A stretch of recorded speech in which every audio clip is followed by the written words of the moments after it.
टपू। नमस्कार, मैं doctor Manju Jain, retired associate professor फॉर्मेसन Sen degree college Kanpur.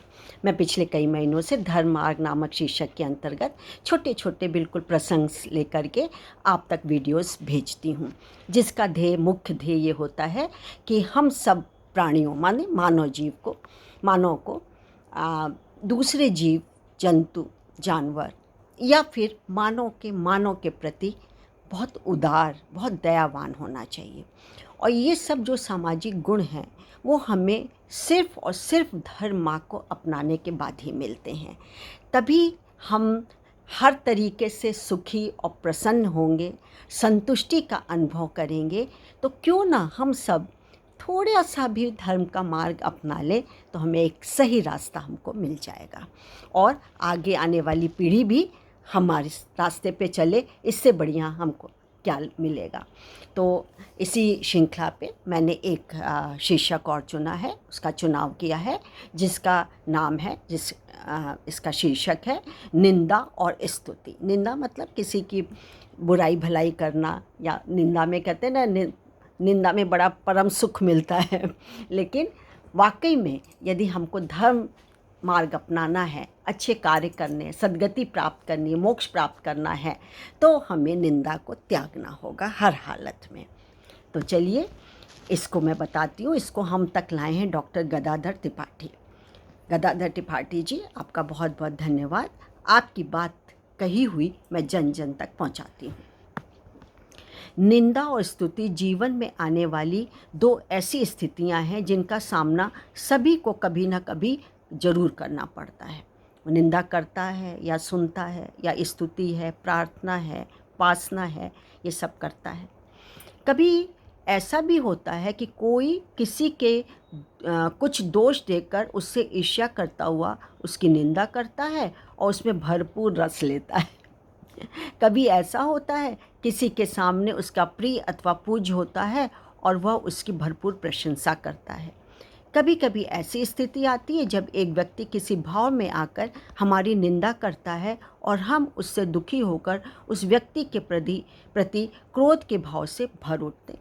Human nature है, साधारण सी बात है, बहुत नेचुरल चीज़ है, स्वाभाविक चीज़ है कि कोई भी हमारी निंदा करेगा तो हम गुस्सा होएंगे, क्रोध आएगा ही।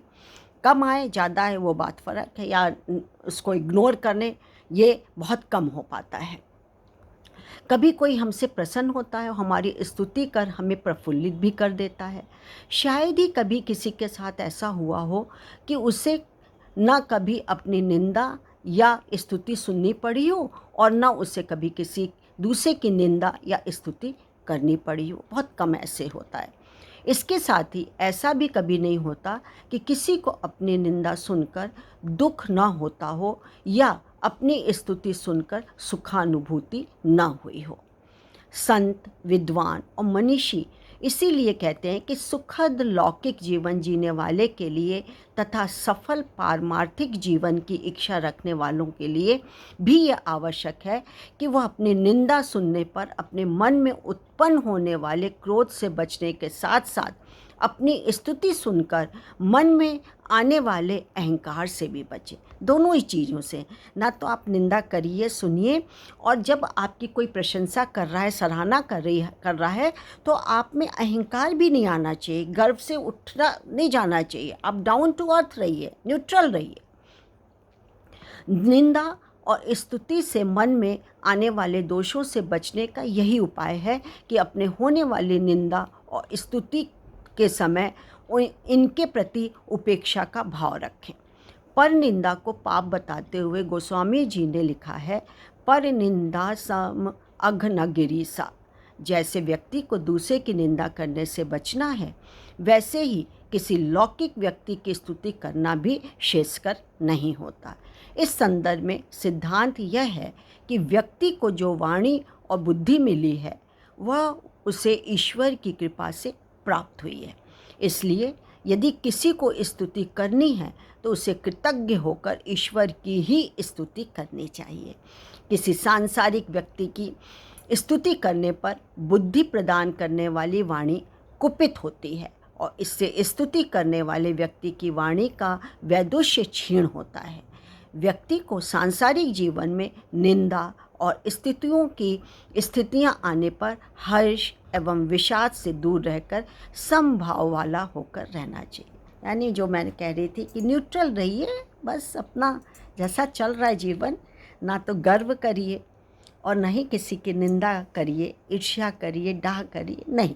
धर्म का मार्ग हमको ये नहीं बताता है, धर्म का मार्ग धर्म में चलने के लिए बताता है। तो आपको अच्छा लगा हो तो लाइक और शेयर ज़रूर करिएगा। तब तक के लिए मुझे आज्ञा दीजिए। नमस्कार। Thank you.